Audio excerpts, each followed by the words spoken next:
the little note, the little journal that I I put the sticky note with your address in there.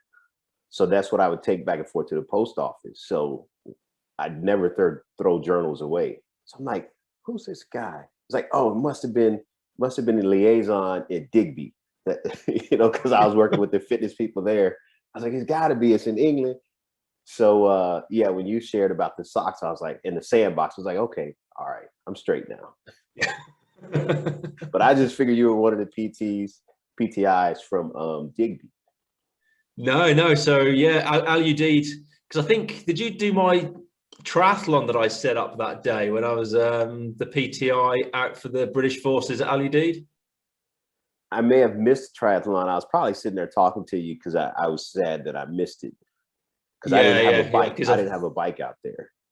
It was we did it using the indoor bikes in one of the gyms. Maybe I did do it then. Yeah, I think well, clearly you were doing multi-sport stuff around that time, but I've just noticed the track and field top. So what is it you're training for these days, Karlton? Well, nothing now, just getting through physical therapy.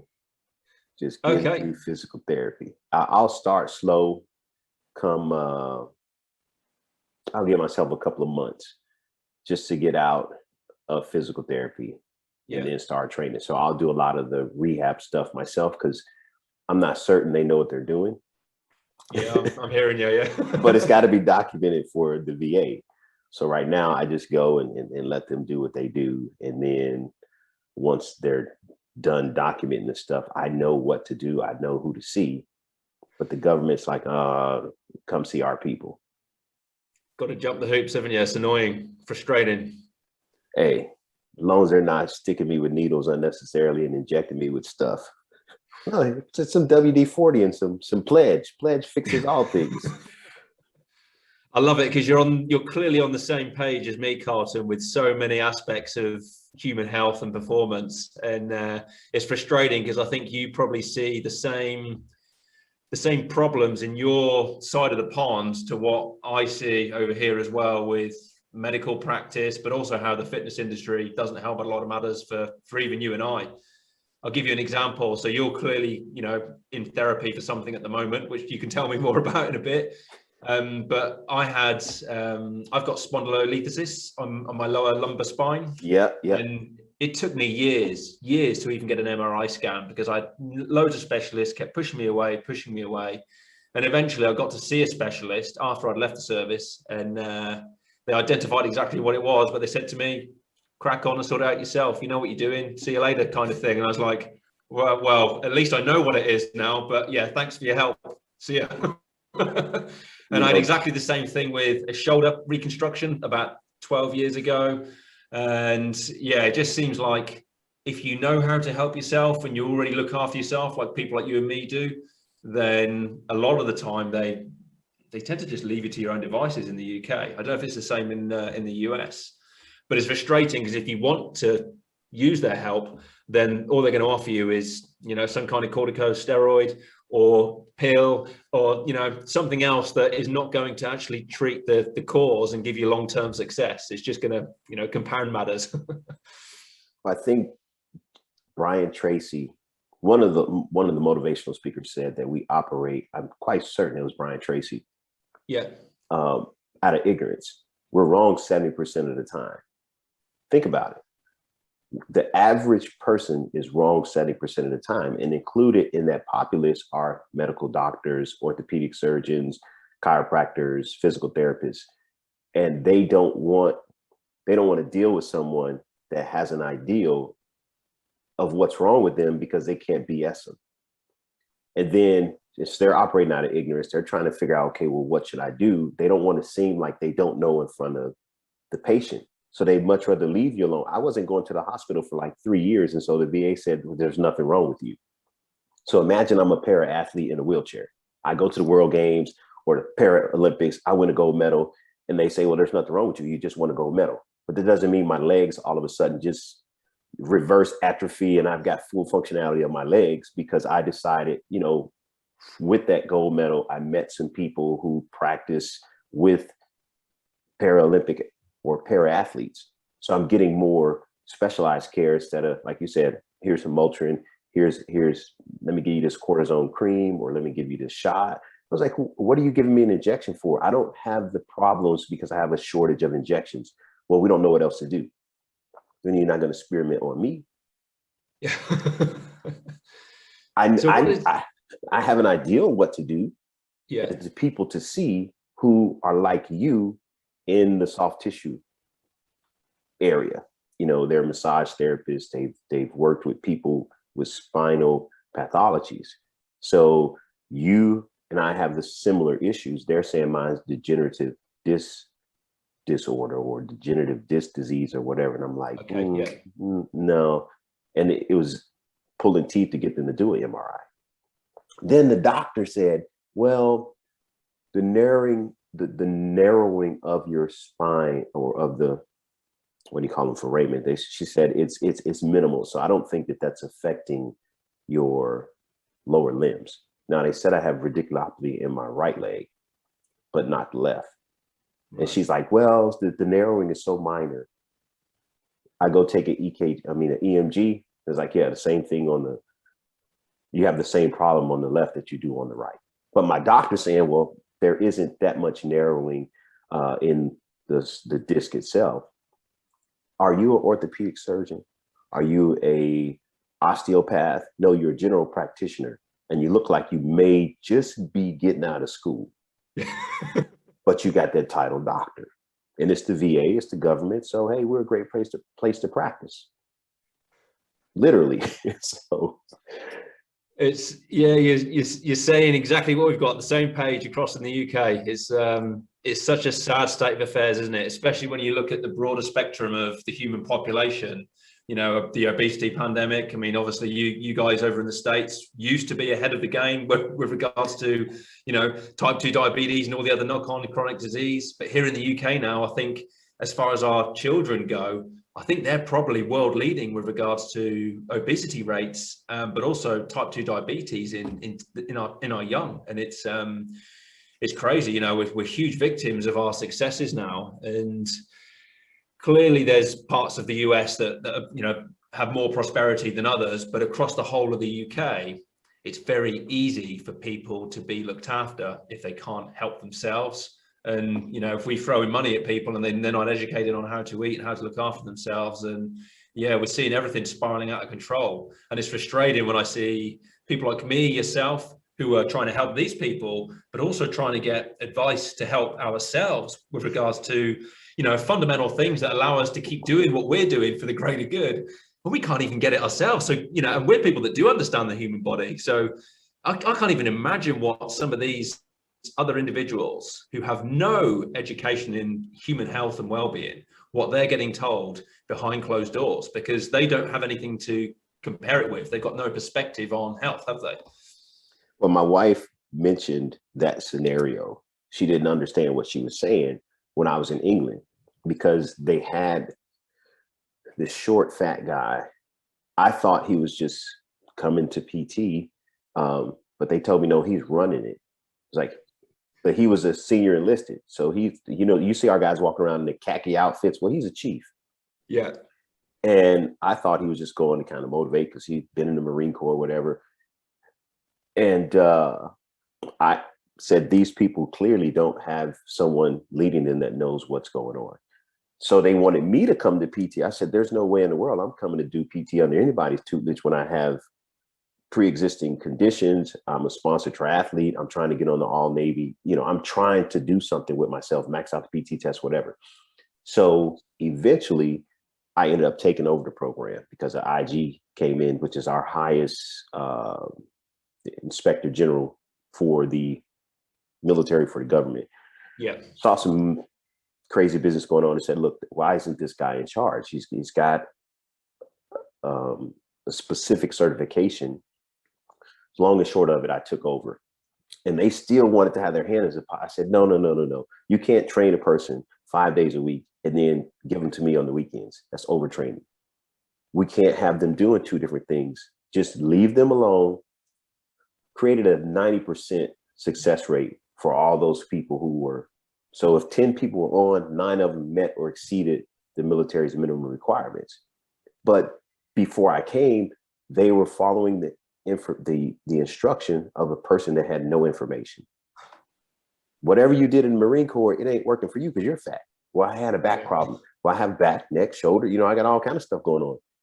So you have to modify the program around at least the lowest common denominator. If you can't, you can't specialize something for everybody, because the military likes to deal in blanket, sweeping generalities. But that's the problem. When the people who are looked up to don't have the information, and because you or I are not MDs or PhDs temporarily, because I'm going to go ahead and get one, because somebody could say, I'm taking, what's that there was a HCG. It occurs in the female body naturally when she's pregnant. So I had this guy taking it, and my doctor gave it to me. What's your doctor do? Oh, he's a podiatrist. Okay. So your podiatrist is telling you to take something that would never occur in the male body. And because he's a doctor and you see me as a personal trainer, I'm an idiot. So there's a credibility piece. Even as athletes in this country, we have the saying dumb jocks. So from back in the 80s, athletes were considered dumb. They were just brute beasts that looked like humans. Yeah. They could talk a little, but they were just there to entertain you athletically. That's not the case now. I don't know if it ever was the case. Well, you did have those folks that they were recruited specifically to play, and we're going to patchwork an education together in the background and then push them forward. But when you have a sift, if you will, or some criteria to grade information, you can move forward today because you have so much access to information. But you mentioned obesity. We also have infobesity. There's an excessive information, and people, they're eating what looks good, and it's usually junk. And they're eating a whole lot of it. So you come along, but Coach Al, I saw this on TikTok. I saw this on IG. I saw this on YouTube. Can you get the time of day from that person? Well, no. That's got vegan written on it, so it must be healthy. Yeah. No, it's just full of sugar. I mean, the amount of crisps and sweet packets now that say vegan friendly on in the UK, and I just think, you feel like giving up sometimes, like, man. Did you ever train for Nijmegen? Did you ever do the Nijmegen? No, but I remember you mentioning that, because I think you did that, didn't you? Well, I did the Cosford 50. So the step before it, and they were passing back bags of candy, and I didn't realize how many people were missing teeth. This is Her Majesty's military, but the bag you would get, the bag you would get from Total, the huge bag of candy, they would be passing different. I was like, first off, I'm not a digger, and I don't eat after diggers. I eat after pourers. So if you pour stuff out, I may eat out of your bag, but if everybody's digging, we out there, the porta potty is the best thing we got. I'm not eating your junk after your dirty hands, so no. But they were just passing it back like it was normal. 2 pounds, I don't know what the weight was since it was the UK, so maybe it was a half a kilo bag of junk. Yeah. So if that's their fuel, and it's the finest, what does that say for the rest of them? Well, I saw them eating it. It's a universal issue, or at least a global. I don't know if it's a global issue or if it's just a Western issue where there's been some influence from what we would call a superpower or an established power. And people want to be like the West. And the restaurants come in and the snacks come in, and then the problems begin. Yeah, and I think you hit the nail on the head there, Karlton, because I've been lucky that I've done some traveling before I joined the forces. Obviously, I've been out 5-6 years now, but a lot of my traveling was around parts of Africa, Southeast Asia, before the chains of McDonald's, Burger King, you name it, all rolled up. But I've been back to some of these places sort of 10, 15, 20 years later, and the change is massive. Every corner's got a fast food outlet. They're all drinking cans of Vizzy Pop, candy here, there, and everywhere, and then we just look at the wide scale chronic disease, and obesity issues that are in those same populations that you wouldn't even call them developed nations, not part of the Western world, but they're now starting to suffer in little pockets that are now becoming bigger pockets of, through those unhealthy behaviors. But yeah, clearly we're the world leaders, as well as the rest of Europe. But it's, I think at some point, something's got to give, because both our big pharma are all pushing the same agendas, the same advice. And at some point, people have to realize none of it is actually working. So I'll give you an example. In the UK, we're still talking about calorie deficits. We're still talking about carbs being the main fuel of the body. And that's even on our National Health Service website. And you and I both know that, well, if you're not a high performing athlete, or if you're at a certain part of the genetic spectrum where your body isn't preconditioned to processing carbohydrates very effectively, then you're going to get these massive insulin responses and all the associated enzyme activity that are going to make you prone to gaining weight, and then all those knock-on health disorders. None of this talk, though, with your local GP, not even with specialists. Even diabetic nurses I've seen tell their patients, you can eat what you want. And I'm like, what? Eat what you want? So yeah, we've got a job on our hands, but I think because we're on the same page, I mean, obviously we've only been reconnected the last few months on LinkedIn. We've had a bit of conversation. We've seen each other's posts, but I think we share a lot of values with our outlook on health, well-being, performance.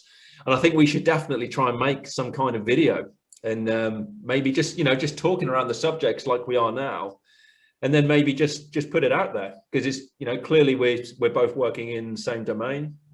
There's no hurry for it, but we could probably do some real good justice. And the fact that we're both sides of the pond, both veterans, we'd probably be quite attractive to a lot of people that want to hear some real talk on the matter. Well, the thing for certain is the celebrity comes from afar. So you got me coming over there, I got you coming over here. And for some reason that tells people that they should be listened to. You have an easy go with that accent, I'm telling you. My wife's got a guy like you on her phone. I was like, can you turn it off? Let me use my my GPS, because I'm not in the mood to try to translate, because I'm driving, and I process things pretty quickly, and there's a lot of things going on, and I don't want to. In hers, it speaks a little faster, and so I'm not mesmerized, but I'm focusing more on, that's pretty neat, this British guy coming out of her phone, as opposed to what is he saying, or when do I need to make a turn.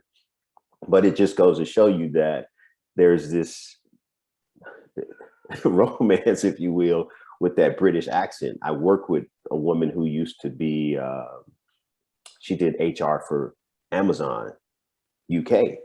So when we are doing consulting over here, we send her in, she could say, you're no better than a pile of kitty litter. But they'll be like, oh, did you hear what she said? And she just called you a load of cat crap, So, I mean, it will be attractive for that reason. Well, at least that's one factor, just one. I was going to say, I'm glad they used to call it, they used to associate it all with James Bond. So Americans used to like James Bond, the James Bond accent. So, but you know what? It works the same over here. There's a lot of Brits over here that like the American accent. And, because you speak really well as well, Karlton, and I can be quite hyper sometimes and excited, and I come across quite quickly, whereas you've got a real nice mellow tone. So we'll probably balance each other out quite well as well. And that's what people need to see. We don't agree on everything. We don't each know the same things. So they can get two different perspectives. And the challenge is people usually need some clarity.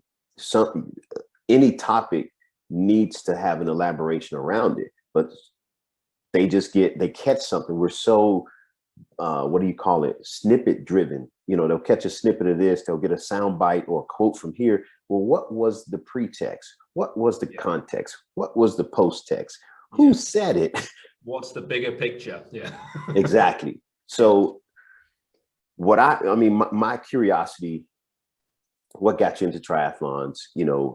How did you end up as a PTI? Did you say, that skinny guy? I mean, how did you get selected? You're asking me now? Yeah, yeah. Yeah. So my background has always been in health and fitness, well-being and adventure sport. So before I joined the Air Force, the Royal Air Force, I was working in the civilian fitness industry in the UK until I turned 21.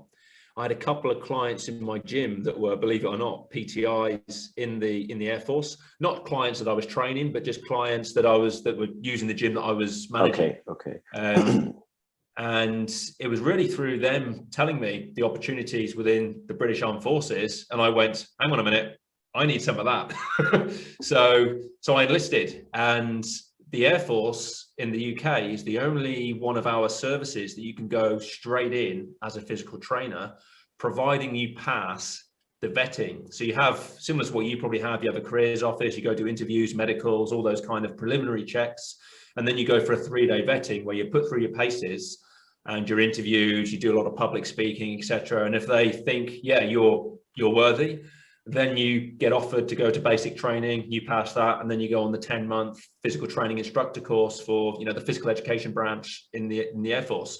So that was kind of my journey at 21, 22 when I first joined.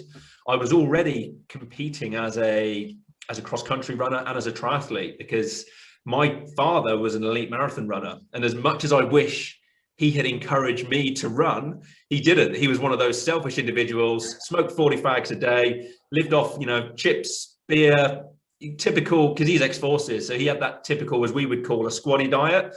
Yeah. But I think because I grew up seeing him with a passion for running, and clearly as an elite marathon runner, running 2:30 is pretty good for any standards.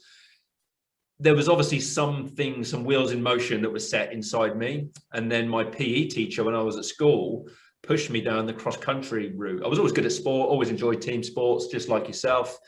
But for some reason, I had this obsession with wanting to perform both in the gym, but also I wanted to be a good runner. And I was boxing, you name it. I was doing so many sports, climbing, mountaineering. And for some reason, long distance just captivated me, being able to keep going and going and going. And because I could swim, I had a bike, triathlon took over from the cross-country running, and I took that into the services with me. So the services gave me a platform to compete for the Air Force in their team. And anybody who does a triathlon, Ironman is always going to be somewhere on the horizon. And yeah, I got into that in about 2 years before we met in Al Udeid. I'd done a couple of Ironmans, and I've just been doing them ever since, on and off, in and around, still working out. Because I've always, like anybody who works out, we want to look good. We want to look good for our clients, for ourselves. I've always hit the weights. So I'm about 88, 89 kilos. So, nearly 200 pounds. So as an endurance athlete, I'm still pretty heavy, but I can run sub 3-hour marathon, 9.5-hour Ironman time. So I'm not doing too badly for a veteran old sweat who's carrying a little bit more muscle bulk than most of the other endurance athletes that are probably about 40, 50 pounds lighter than me at the finish line. But yeah, hopefully that answers your question. So that was kind of my little fast track through civilian, fitness, military. And then the last 6 years since I left, I've just been working for myself. Well, the interesting point is our Air Force is the only branch, to my knowledge, that has the same thing. They have a category or a job field for physical fitness. Dietitian, they have their own little, they call it the Hawk, but the Health and Wellness Center. Yeah. So it's usually located in the gym, and there's people in Air Force uniform sitting up in there. I'm like, what? Y'all got ours is a collateral duty. The Army is a collateral duty. If you score 300 on the PT test, they'll just make you a master fitness leader or a master fitness instructor. Now, they do provide some type of training after they identify you, but it doesn't mean you're going to apply it because you didn't have the information when you scored your 300. So you're just going to keep doing what you were doing and then impose that upon other people with the title you now have. Now you're an authority figure. But you're like, well, my coach did this with me, I'm going to do this with them. No, that's why they sent you to training. They're contraindicators. Let's look at the individual. Where do they need help? Yeah. They probably need, there's there's typically an imbalance because everybody's pushing, which means your scaps are winging out, which means you probably got a weak back, which means you're going to have a weak neck. So we need to strengthen the posterior chain. That problem, I don't know if that's a universal problem, but I know it's a Western and it's a military problem. Yeah. The other point is Germany had a champion triathlete, Jürgen, because I used to buy the magazines every issue that came out, and he was like, I'm not, because the Boom, there was another guy, Hunter or something, a lot of the Canadian, British and US triathletes were skinny little rails, and he was like, I'm not doing that. You know, apparently it's not hurting me because I'm contending with these guys. Yeah. So you have that balance. They're going to have stronger bones because you have to do some training to get that muscle. So pulling on the muscle tendon unit, the bone's going to be like, look, we don't want this ripping out. Let's become a little more dense. Absolutely. As a response to the load. And so there's disorders even in elite sports. You know, you talked about, well, if you have a genetic disposition and a sport lifestyle that's going to accommodate these carbohydrates, then great. But with most of them, there's something that's still out of balance. You know, there's some type of inflexibility, there's a muscular imbalance. And so it's a greater problem of getting us to stop, you know, hit the pause button and evaluate, where can we begin to fix things? With you and I, we can start a grassroots movement. The challenge that we face is when it's a large scale movement. We're going head to head with Big Pharma. We're just two little retired guys. You know, it's like, what do they know? Yeah. So there are people who will resonate with what we're saying, and we'll have this small little tribe. And those small numbers may be able to produce some pretty big results. And then as it grows, you're still under the radar. Yeah. You know, so it is very much needed. And the people that listen to you every day, the people who value what you bring, are the ones that are going to implement what you share with them. And you're going to have those that are just like, you know what, you're not a this, that, or the other, so I'm going to keep doing what I'm doing. Okay, fine. Good luck, because when you need medical attention, it's not going to help you much. So was your wife always active, or did she become more physically active after you guys had been? Yeah, so Vicky, she when we met, I was based in North Wales. I don't know if when you were in the UK, did you ever go to Wales? No. No, so Wales and Scotland are very mountainous compared with the rest of the UK, with England. And my wife, she worked in the civilian adventure sports sector, and I was specialist in sort of climbing, mountaineering. By that time in my career, I was working more tri-service, so working with Army, Marines, all the hardcore of the UK services, and working with elite special forces as well. So taking 2-2 SAS guys, even working with lads from Delta Force who were coming across and working with our special forces, taking them out on the hill, taking them climbing, sort of hanging off cliff faces, you name it, because you'll appreciate that no matter what special forces, you know, our personnel are in, when they go into Iraq, Afghan, a lot of the terrain is mountainous, and these guys have to be able to, you know, get up some serious gradients with kit, but also being able to do it efficiently. So for a PTI in the Royal Air Force, that was quite a privilege to have, you know, face-to-face contact and actually delivering specialist training to people that would usually look down their nose at somebody in the Air Force and go, what on earth are we going to learn from this person? So while that was happening, I met Vicky, who was working in the civilian sector, and she was into her climbing, mountaineering, clearly, and she was doing a lot of long distance running, but she then got into multi-sport triathlon and other events, you know, through my passion and love for it. But now she's more into the running. She just likes her running. She hits the weights now and then. Which is good. So I don't think I could be with somebody who had no interest in sport, wellness, well-being, but that's just me. But what about you, Karlton? Because I mean, literally it's 15 years and I only have vague memories of, obviously clearly had an impact on me because we stayed in touch all these years. I remember you sending me the socks for quite a few years after we first met as well. They used to just arrive out of the blue. I'd be like, yeah, here we go. I'm surprised you made them for my size feet. But I mean, what about you? Have you got you clearly got another half. You got a wife. Any kids? Yeah, we're at our son's house now. The second grandchild is ready to make the debut. So we Oh, drove from awesome. Florida to Dallas, the Dallas area. Yeah. I want to say this: the support that Her Majesty provides is incredible. I mean, Cosford, I didn't have to take any of my leave time because I got orders to go, and then they provide breakfast and the whole nine, the travel. So the mountaineering, the what's the other one where you it's basically mountaineering on flat ground where you guys go orienteering. I'm like, y'all get paid and spelunking and skiing, and it was all on Her Majesty's tab. I was like, we would probably have a fitter force if that type of support was here.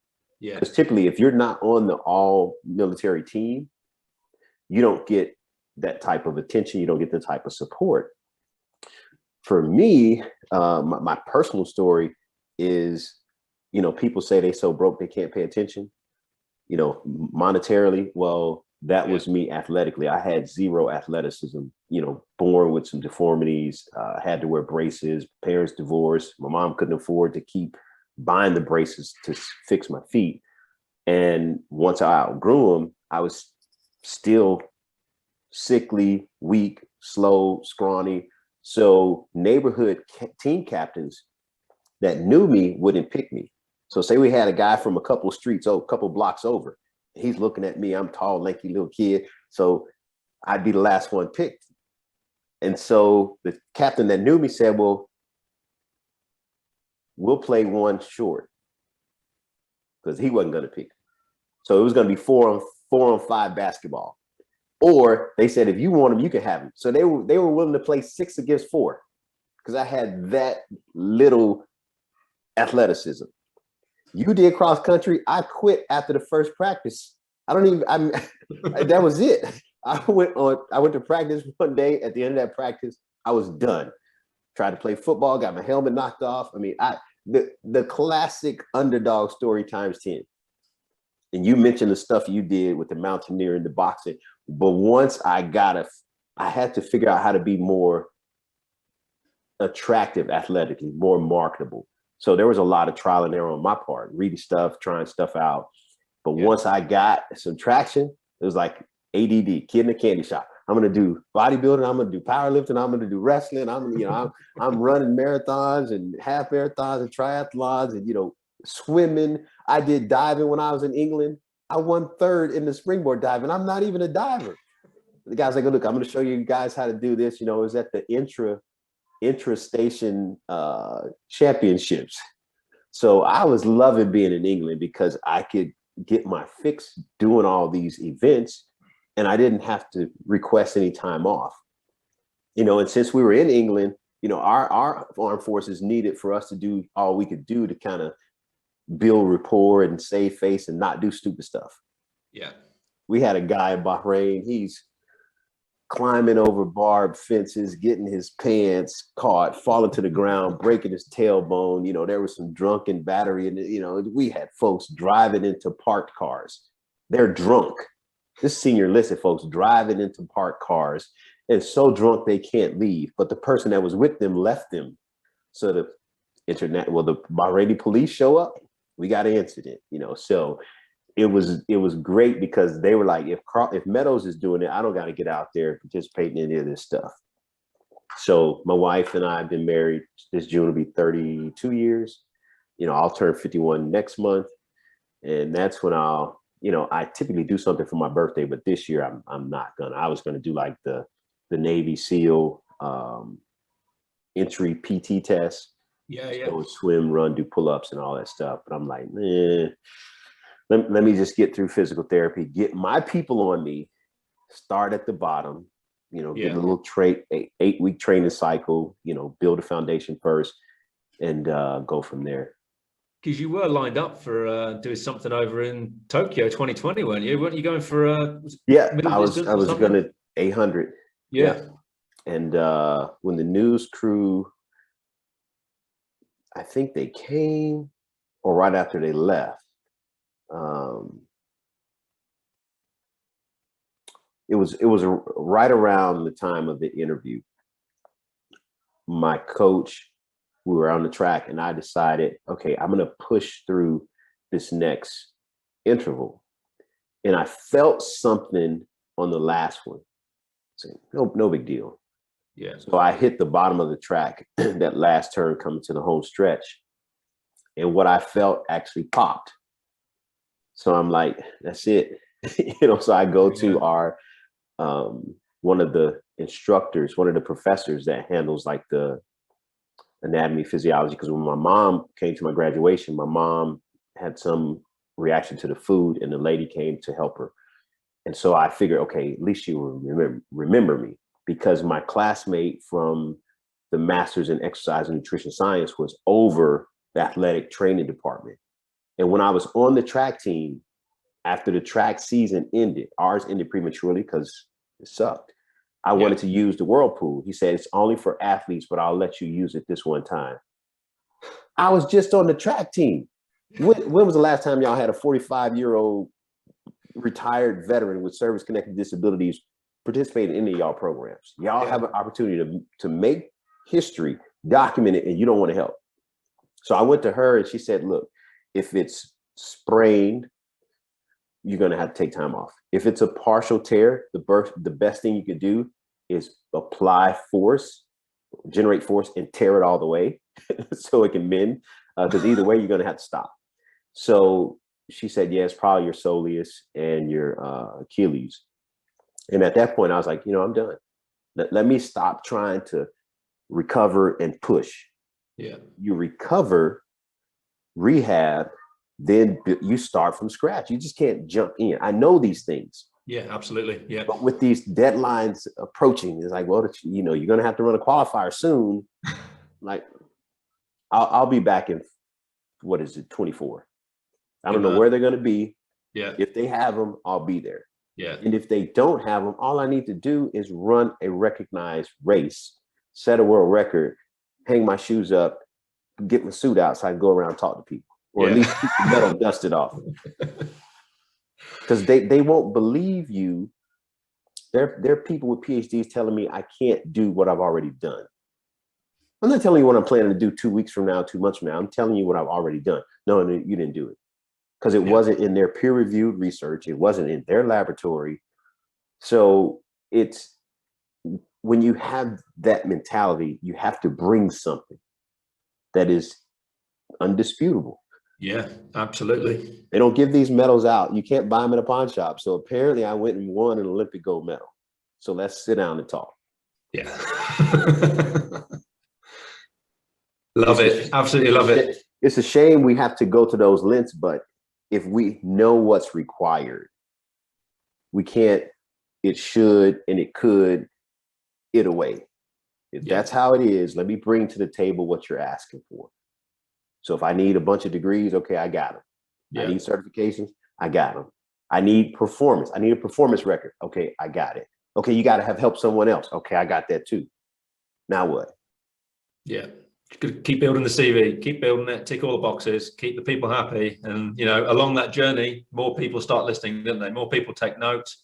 And eventually, hopefully there comes a point where you don't have to do anything more. You just do what you can do, what you're actually wanting to do, which is help that wider audience to help the future of our species. That's certainly my agenda anyway, Karlton. Well, I got James Bond now, so it's a done deal. That's all I need. I was just thinking back to, because I've read your profile on LinkedIn, which is quite in detail about your childhood upbringing and some of the barriers that you've had to go through, with your the physiology that the guards that your parents gave you. And it's like the Forrest Gump story, with the braces and and then look at what you've already achieved though. I mean, even 15 years ago in LUD, you're a great example to all forces at that time, clearly making headways with your athletic attributes. So where does it end for you, Karlton? What is your actual, is it just like keep ticking one goal after the next? So obviously, that gold medal, 800 meters, or have you got anything else that you're wanting to also do along the way? The 110-meter high hurdles, and then go to Big Sur. If California doesn't get swallowed by the ocean, I will go back and rerun that marathon Okay. on the California coast. For me, it's I've always wanted to go sub 9 hours for an Ironman, and like you, I think we're on the same page with regards to age. Clearly isn't a barrier. You're fitter now in your, like you said, you're 50, 51 now. We're about to turn 51. I turned 40 this year, so you've got a couple of years on me, Carlton, but but I probably look older than you do. But I think we both understand the science and appreciate that age really isn't a barrier. And if you look after your body and you apply the correct stimulus at the right times, allow the recovery and adaptation, and stay healthy, fueling with the right foods, getting all the sleep quality and all these other great, I call them the big six. So recovery, mobility work, the right nutrition, the exercise intensity, looking after your mind health. And when you strength train, it's not so much doing strength training to get big, it's doing strength training to meet the demands of your sport and what your body needs to stay injury free, but also to be resistant against picking up those injuries, particularly overuse injuries, as you and I will no doubt be very familiar with our endurance and wider athletic careers. And I think if you do that, you can start at any age and do well. Or if you do it throughout life, then there really is no kind of limit to what you can keep doing. And even if you're doing world records for your age category or for the gender category, whatever it might be, you can still be doing it. And it's great because there's very few people that I've come across in my time on planet Earth in the UK and the spheres that I've been involved with that sing on the same page as me and you. I don't know what it's like for you in the States. Is it because I've always looked to the US for having more highly qualified and experienced trainers than the fitness industry in the UK. But you can correct me if I'm wrong. We had at our school hosted a workshop. The speaker came from Australia, Dr. Tim Gavitt. Out of all the professionals we have at the collegiate level, at the professional level, the medical sports, the sports medicine people, none of them could speak intelligently to managing load to help your athlete while minimizing the risk of injury. Not a one. So they focus on faster, stronger. That's it. I don't care how you get there, as long as you can be more explosive and you can be stronger. So Exos has recently begun to focus on recovery, but America will turn anything into a vanity. So cryotherapy. I think the simplest way to put it, if there's a gala event, if there's an Emmys or a Grammys, everybody gets all dolled up. They get a manicure, they get hair, they get a pedicure if they got open-toed shoes. We have people who can probably barely afford to pay their rent, getting a pedicure, walking around in flip-flops. I mean, the cheapest shower shoes you can find, because it's become a vanity. Yeah. It wasn't meant for the masses. And the same thing with cryotherapy. It wasn't meant for the masses. Okay, we got IV lounges where you can go sit down and get hooked up to an IV to get your nutrients. That's an emergency scenario. We were designed to get our nutrients through the food that was grown in nutrient-rich soil. So that's the challenge. When we have something that is necessary, it's less likely to become a trend or vanity. So we have to overcome that, because again, they have all this information, they have all these things that they can now do. They don't understand how to apply them. You hit it on the head, though. That itself is a 6-month or 6-week series going over those big six. Yeah, letting people call in with their questions, because they don't have a context for what is necessary. Your strength training is a means to an end. It's not an end in itself. What are you trying to accomplish? So it's rare. It's rare that I find people. It's even rarer, like I said, to find a professional, because we had to go down to Australia. And I now follow Dr. Tim Gavitt on LinkedIn and some of the other guys that he works with. they've got it all, they've got more of it figured out, and they're applying it than we do here. And it shows, doesn't it, when you look at the talent that is developing in those parts of the world. Clearly they're getting the right training and the right specialists in these topic areas that are actually not just coming in and giving their piece of the puzzle. They're coming in with an understanding of what the other pieces are as well, and then whatever piece they give, they know it's going to fit with what everyone else is doing, because they're communicating, as opposed to what you've just described is exactly the same as what's happening here. I saw a great job advertised recently for a head of performance coaching for Team GB climbing, because obviously Tokyo 2020 is going to debut sport climbing as an Olympic sport. There's going to be a few disciplines, and we have, I think, one athlete at the moment who is going to be competing at that. And I thought, what a great job, especially my background. But because I knew the barriers that would be in place, and because there wasn't much time, because if I was ever going to work for any organization again, it would have to be a job that literally ticks every single box. But I also, if I'm going to step into it, I know that there's going to be the other people in place that are going to work integral to one another, listening to one another, and not go for all these, as you described, these fads that, oh, that looks good, let's do that. That looks good at this minute. Oh yeah, let's jump on that. As opposed to communicating and going, this is what I want to achieve. What do you want to do? How can we work together to give that athlete or this team the best opportunity to healthily be successful in whatever it is, so whether it's medaling, getting on the podium, or just being there. And it's frustrating because clearly these issues aren't going away. Clearly it's a problem your side of the border and here in Europe. There are some countries that have it sewn up a little bit, but somehow we've got to rectify this so that people at the top end of the spectrum and those that just want to maintain health for their day-to-day well-being all get a piece of the pie and the understanding of what goes in to produce performance. Well, I think what is unique is we can actually talk, because some of these so-called professionals or gurus, they won't pee on you if you're on fire. It's like, I'm not helping you in any way. And so that ego and the different driving personality and the desire to be solely in the spotlight with no possibility of anybody even being within 6 feet of the light. So if they're out there, I'd like to believe that they're just like you and I. We can have a conversation because we don't feel threatened, because we're not trying to find a instant celebrityship. We're trying to bring the industry forward. We're trying to bring the well-being of the athlete forward, whether they want to continue into their 70s or 80s.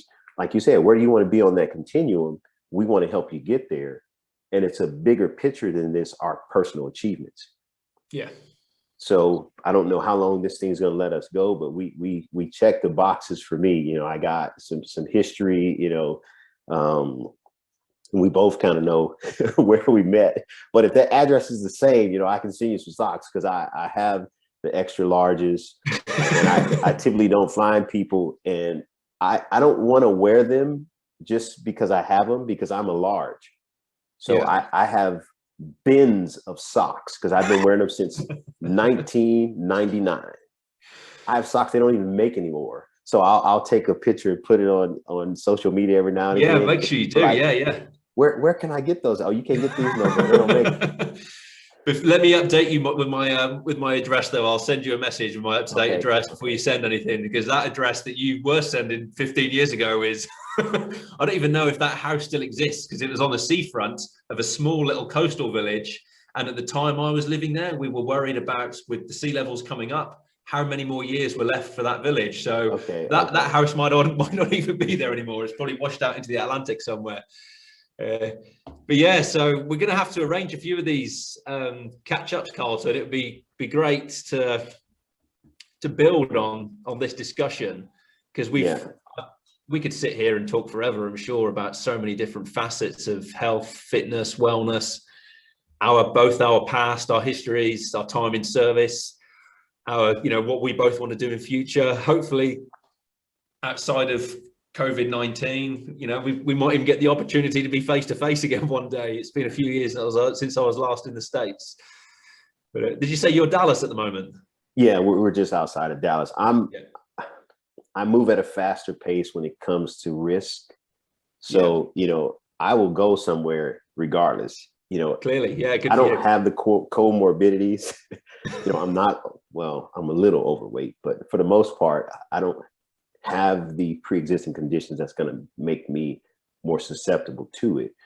And there's some conflicting information. And the thing about science is it's in knowledge gained through observation. So if it's observable, predictable, and repeatable, it lends itself to the scientific method. Therefore, it's science.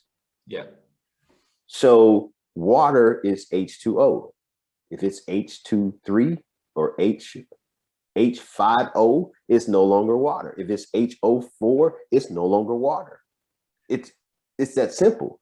So how do we have science in conflict? Because it's supposed to be empirical data. So you can't have opposing data simultaneously. One, and they both be correct. One has to be incorrect or less accurate, and one has to be more accurate or more correct. So totally. I don't get how people are asymptomatic, but they have COVID, no symptoms. Then you go get the shot, so you don't have COVID, and they say, well, it's going to be a protein spike, and now you got all the symptoms. But do they have it or don't they have it? Because before they got the shot, they didn't have the symptoms. So asymptomatic means just like sexual reproduction involves sex. Asexual reproduction doesn't. So you are symptomatic or you're asymptomatic. Something's missing here. You can't call that asymptomatic if they have the symptoms after getting your shot. Yeah. Apparently a lot of people are saying this. A lot of people are questioning it. A lot of people are saying, where's the science?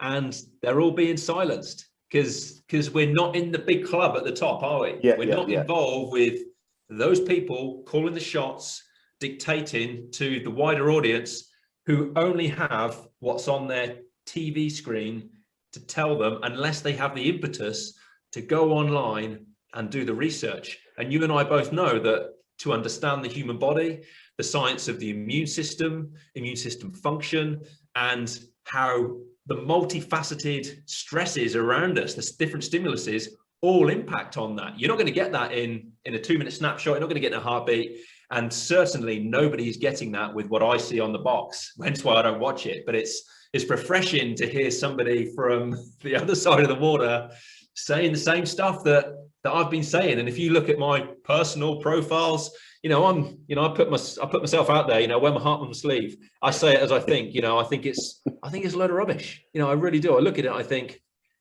when, even our Office of National Statistics, I don't know if you've heard of that, but in the UK, that's where a lot of relative data is stored for numerous things, particularly when it comes to disease, illness, and the stats across all demographics within the British Islands. And even looking at that, we got a less than 1% death rate on coronavirus. And when you start comparing the statistics to seasonal flu, pneumonia, other respiratory illnesses that we get every single winter season, it's the same. There's nothing about it that makes you think, oh, crikey, we all need to run away and hide, wear masks. We can't go outside, we can't interact. It's like, hang on a minute. And then when you look at the clear knock-on consequences to what we've all been inflicted by with these restrictions and lockdown measures, and I appreciate in parts of the US, it's a hell of a lot worse than, for us in the UK. And I go look at Europe and I think, whoa, as much as our restrictions are heavy, crikey, I cannot imagine being cocooned indoors for weeks and weeks on end, because we both know that to be a healthy human, we need to see the sunlight. We need to see it every single day. We need that free vitamin D, because that is there's a reason why there's receptors for vitamin D on pretty much every human cell in the body, because it is crucial. It's critical to every function known to man. We need to interact with each other, because that's how the human species has evolved for several millions of years. Since we came out of the trees, put both feet on planet Earth, regardless what we think, we know that we've evolved from other primates, and with time, through hunting, gathering, from working our way up the food chain to where we sit on the top,